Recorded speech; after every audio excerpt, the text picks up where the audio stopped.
Hello दोस्तों, कैसे हैं आप लोग। उम्मीद करता हूँ आप लोग अच्छे होंगे। ये वीडियो ज़रूर देख लेना। इस वीडियो से आपको काफ़ी कुछ सीखने के लिए मिलेगा, काफ़ी कुछ जानने के लिए मिलेगा। बहुत ही इंटरेस्टिंग मैं ये टॉपिक लेके आया हूँ, जिसमें से कई लोगों को इस टॉपिक पर मतलब बहुत कुछ सीखने को भी मिलेगा। तो आज इस सप्लाई के बारे में कुछ खास चीज़ें मैं बताने वाला हूँ। तो ये सप्लाई कहाँ पर इस्तेमाल होती है, ये आप लोगों को भली भांति पता होगा। और आप में से कई लोगों ने इस सप्लाई को बहुत अच्छी तरीके से रिपेयर भी किया होगा। और ये सप्लाई जो आप देख रहे हैं, इसमें हमारे चैनल पर बहुत ज़्यादा वीडियो इस पे बनी हुई हैं, जिसमें आपको इससे रिलेटेड बहुत सारी जानकारी हमने दी हुई है, रिपेयरिंग से रिलेटेड। तो आप में से कितने लोगों ने इसको रिपेयर किया है और कितने लोग इसको पहचान गए, कमेंट करके जो बताइएगा। तो ये duty free set top box के अंदर लगने वाली एक पावर सप्लाई है, एसएमपीएस सप्लाई है। इस सप्लाई से आपको अलग अलग वोल्टेज आउटपुट मिलती है, जो कि कार्ड में अलग अलग सेक्शन को चलाती हैं। तो यहाँ पर जो ये सप्लाई में अलग अलग वोल्टेज आउटपुट के लिए यहाँ पर पॉइंट्स दिए गए हैं, जैसे कि 5 वोल्ट, 24 वोल्ट, 12 वोल्ट और 3.3 वोल्ट।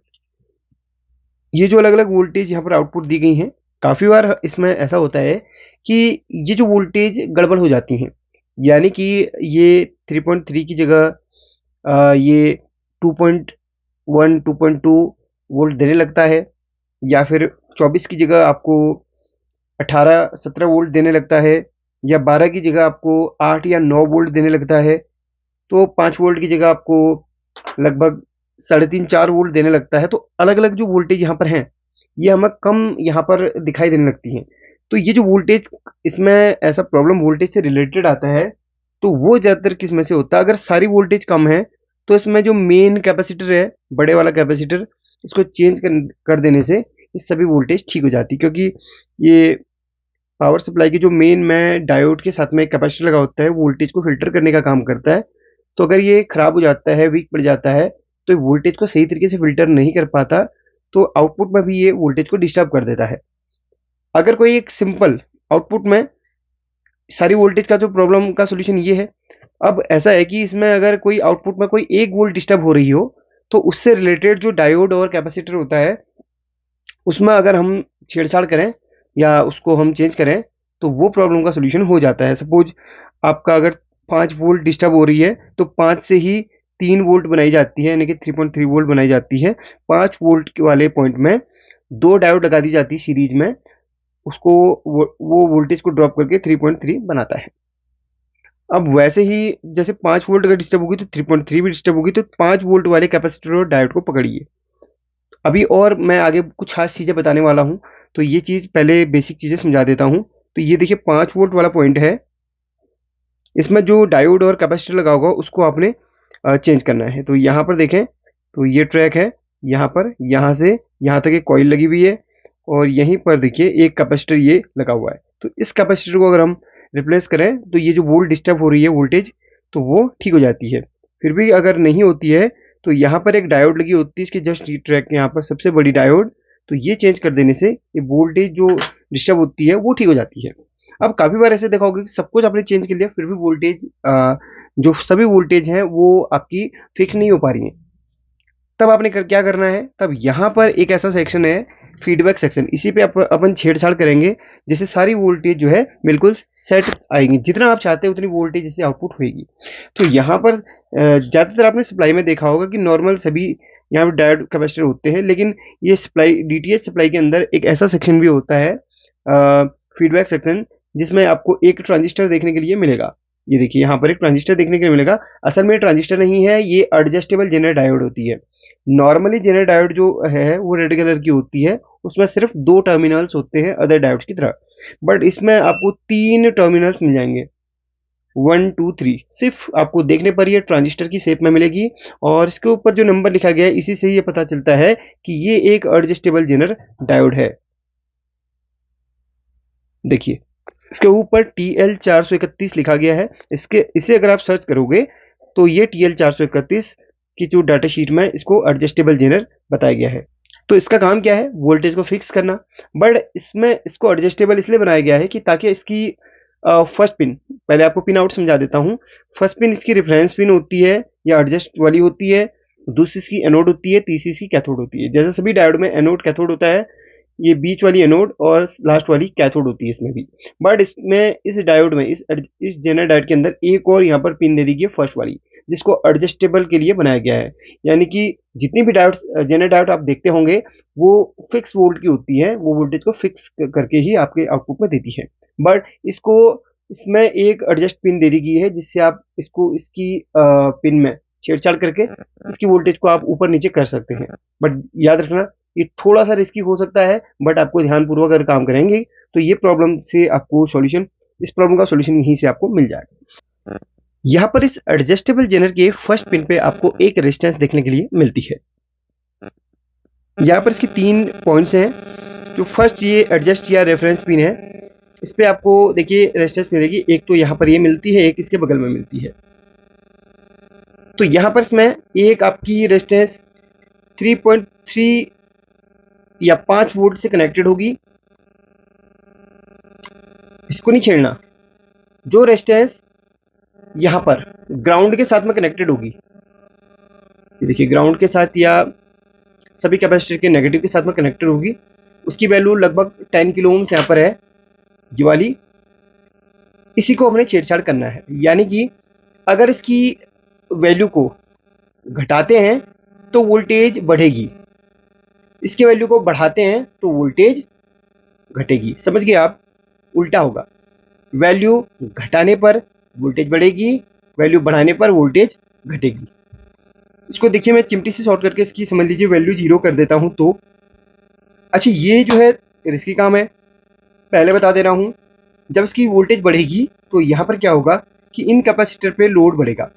तो क्योंकि कैपेसिटर यहाँ पर फिक्स वोल्ट के यहाँ पर लगा के रखे हुए हैं, आउटपुट के लिए लगभग 25-35 वोल्ट के लगा के रखे हैं, तो हो सकता है 5 वोल्ट की जगह पे आउटपुट 8 वोल्ट 9 वोल्ट करे, और 24 की जगह में वोल्टेज और ज़्यादा आगे इसमें से आउटपुट हो, 12 की जगह में और ज़्यादा आउटपुट हो। तो इसीलिए कैपेसिटर की वोल्टेज को बढ़ा लेना, लगभग 50 वोल्ट कर लेना जहाँ पर वोल्टेज ज़्यादा बढ़ रही हो।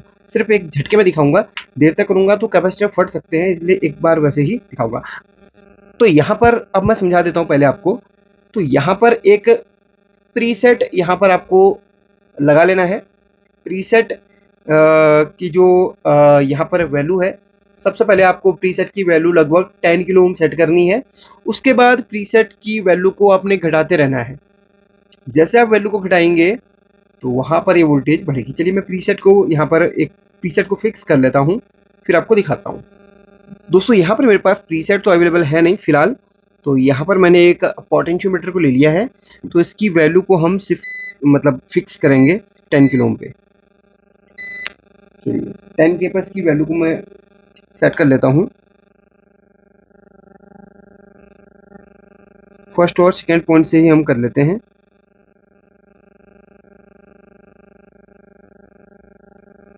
तो इसको रख देता हूँ मैं 10 के पर।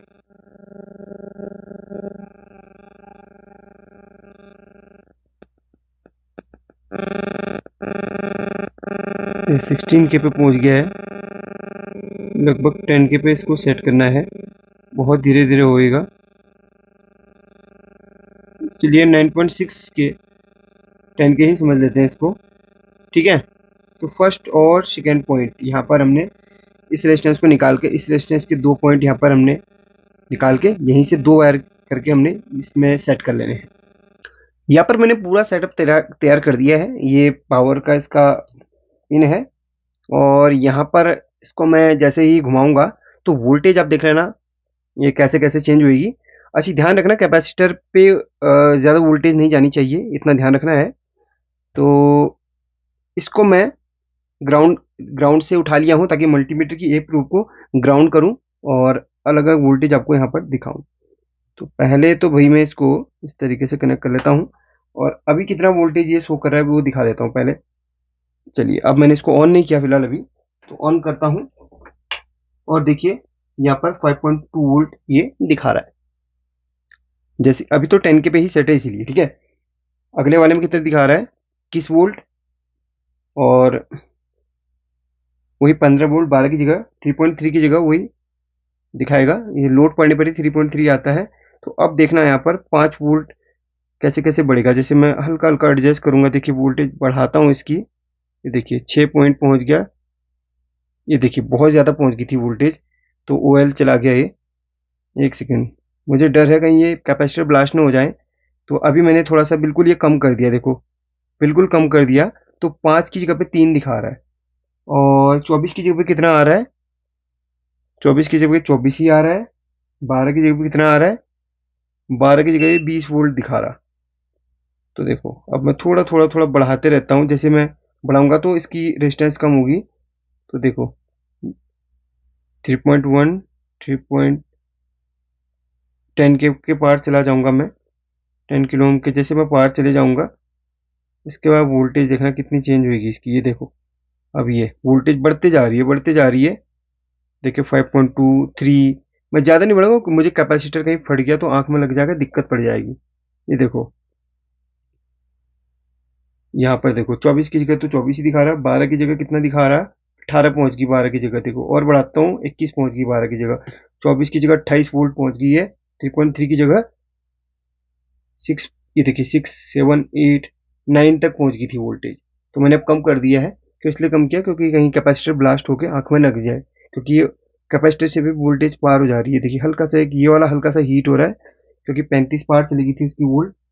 दिखाता हूँ, एक झटके में दिखाता हूँ। देखो 25 है, ये घुमाया तो ये देखो ये 37 के पार चली गई थी। जैसे मैंने हल्का सा पूरा घुमा के तो कम कर दिया, देखो तो वो 37 के 35 के भी पार चली गई वोल्टेज। तो ऐसा करना, आप इनमें कैपेसिटर को चेंज कर लेना और सभी में 50-50 वोल्ट की कैपेसिटर लगा लेना। तब जाके आपको यहाँ पर वोल्टेज क्या करनी है, अपने हिसाब से एडजस्ट करनी है। तो जैसे सपोज आपके सप्लाई में कभी कभी ऐसा होता है कि हमारी जो सप्लाई है उसमें ऐसी प्रॉब्लम आ जाती है जिसमें हमारा कैपेसिटर चेंज करने के बाद भी वोल्टेज कम का कम ही दिखाता है, सभी वोल्टेज। तो उस केस में क्या करना है आपने, ये जैसे 10 किलो ओम की रेजिस्टेंस है, तो इसकी वैल्यू आपने लगभग 7-8 किलो ओम रख देनी है, या इसको एडजस्ट कर लेना है। जैसे देखिए इसकी वैल्यू हमने एडजस्ट करी। एक एक इसमें आपको पोटेंशियोमीटर लगा लेना है, इसकी वैल्यू को एडजस्ट कर लेना है। देखो इसकी वैल्यू को एडजस्ट कर लेना है, एक सेकेंड।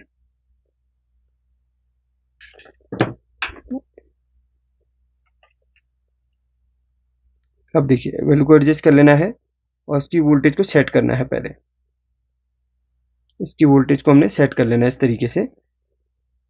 उसके बाद क्या क्या ध्यान देना है अभी आपको दिखाऊंगा। पहले इसकी वोल्टेज को, एक सेकेंड, मैंने ऑफ कर दिया ना वहां से, चलिए अब ऑन कर लिया है। अब मैं इसकी वोल्टेज को सेट करता हूँ, इसको घुमाया, इसकी वोल्टेज को हम ले आते हैं। चलिए इसकी वोल्टेज को चलिए 6 वोल्ट पे रख देता हूँ मैं। हल्का हल्का घुमाना पड़ा क्योंकि ये देखिए 6 पे रख दिया है। सपोज सेट कर दिया आपने इतनी वोल्टेज को, ठीक है। इसके बाद इसको ऑफ करना है। ऑफ करने के बाद इसके बाद इसको निकालना है। ध्यान देते रहना कि जो जो स्टेप मैं आपको बता रहा हूँ इसको निकालना है,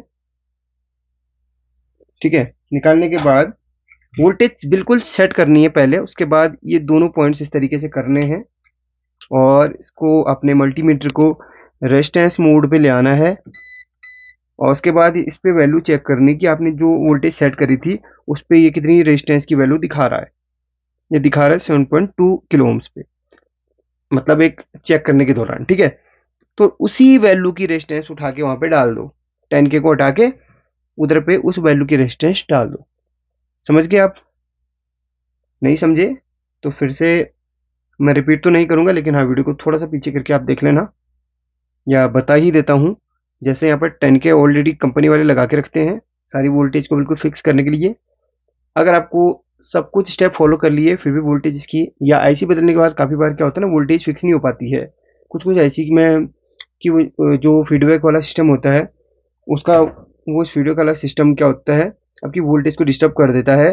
तो उसके बाद फिर एक पोटेंशियोमीटर लगा के रेजिस्टेंस को उठाने के बाद उसकी पॉइंट पे पोटेंशियोमीटर लगाना और वोल्टेज को एडजस्ट करना। एडजस्ट करने के बाद इसको बाहर निकालने के बाद इसकी वैल्यू चेक करना, आपने जो वोल्टेज एडजस्ट की थी उस वक्त इसकी वैल्यू क्या है।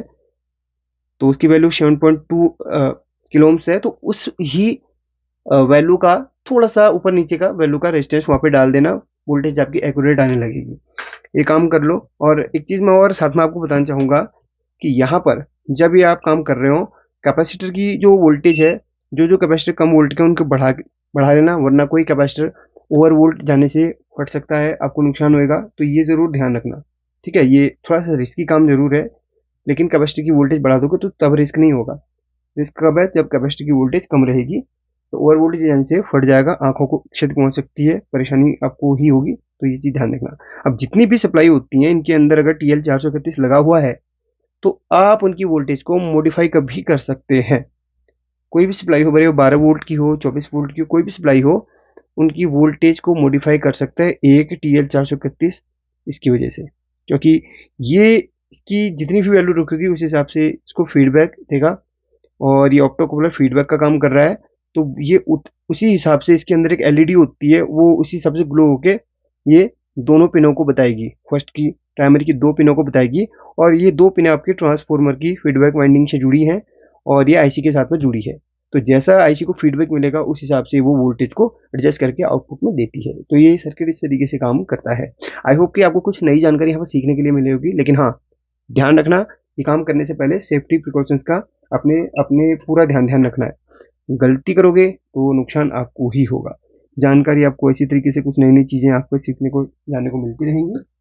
तो देखते रहना हमारी वीडियोज़ को, और थोड़ा सा हमें सपोर्ट करोगे तो काफ़ी कुछ और आपको मैं बताते रहूँगा। Thank you watching this video.